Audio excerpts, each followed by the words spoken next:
Hello and welcome to our newscast. Thanks for tuning in. I'm Hwang Jie in Seoul.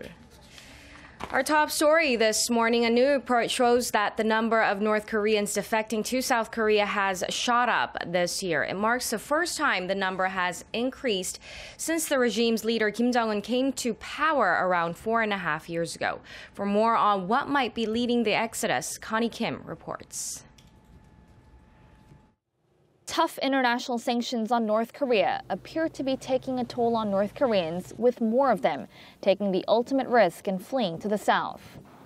Seoul's Unification Ministry said Tuesday that more than 800 North Koreans entered the south in the first 7 months of this year, up more than 15.5% from the same period last year.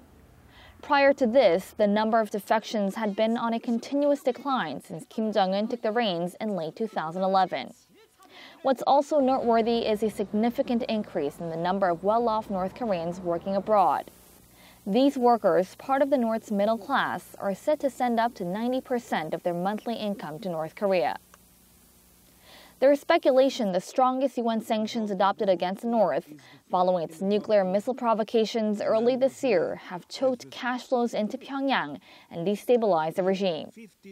Just a few months ago, more than a dozen North Koreans working at a restaurant in China defected en masse to South Korea in an unprecedented case. A ministry official said an increasing number of defectors are coming to seek a better life and escape the economic hardships in the North. More North Koreans are expected to arrive in the coming months as well. Experts forecast the number of North Koreans living in the South could exceed 30,000 by October. Connie Kim, Arirang News. Korea's consumer prices grew at the slowest pace in almost a year in July as low global oil prices continue to drag down overall price growth. Statistics Korea says prices rose 0.7% last month from a year earlier, marking the lowest growth since September last year when prices went up 0.6%. It also marks 3 straight months of the inflation rate remaining in the 0% range. Petroleum product prices that fell nearly 9% on year was the main reason behind the sluggish inflation. The prices of agricultural products also pulled down overall prices by dropping 4%. Despite the Korean government's efforts to put job creation at the forefront of its policy agenda, OECD data points to the country's still sluggish labor market. Korea has fallen behind the rest of the OECD in terms of the number of people landing jobs. What's more, while the OECD has seen employment rates rise gradually, Korea appears to be at a standstill. Oh Soo-young has the details. For most OECD countries, employment rates have improved during the first 3 months of this year.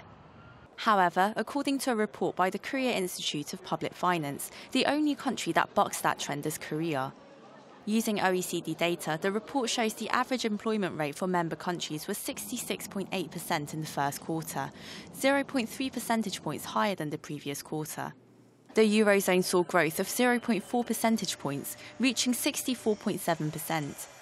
The United States and Japan also improved by 0.4 percentage points. As for Korea, its rate of 65.9%, which falls below the OECD average, remained unchanged from the previous quarter.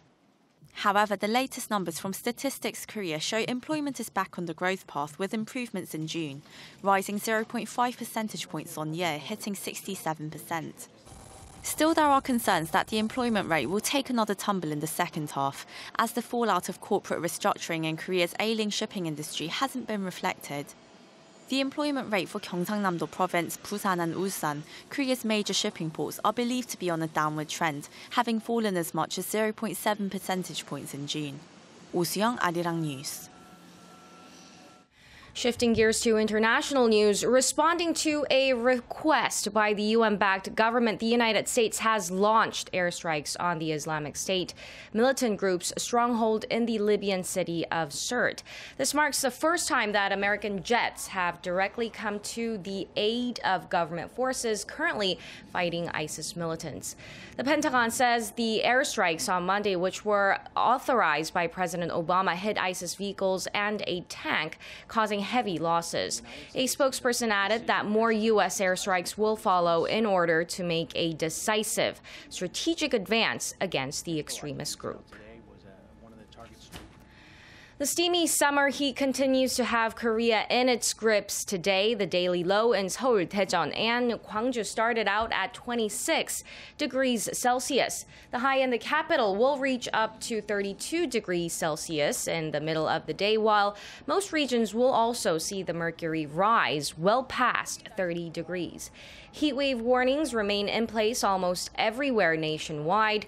There is a 60 to 70% chance of showers in inland areas and the coast this afternoon. The regions, including the capital area, can expect up to 50 millimeters of rain and strong winds. And that brings us to the end of our newscast. Thank you so much for staying with us. More updates coming up at noon, so stay tuned and goodbye for now.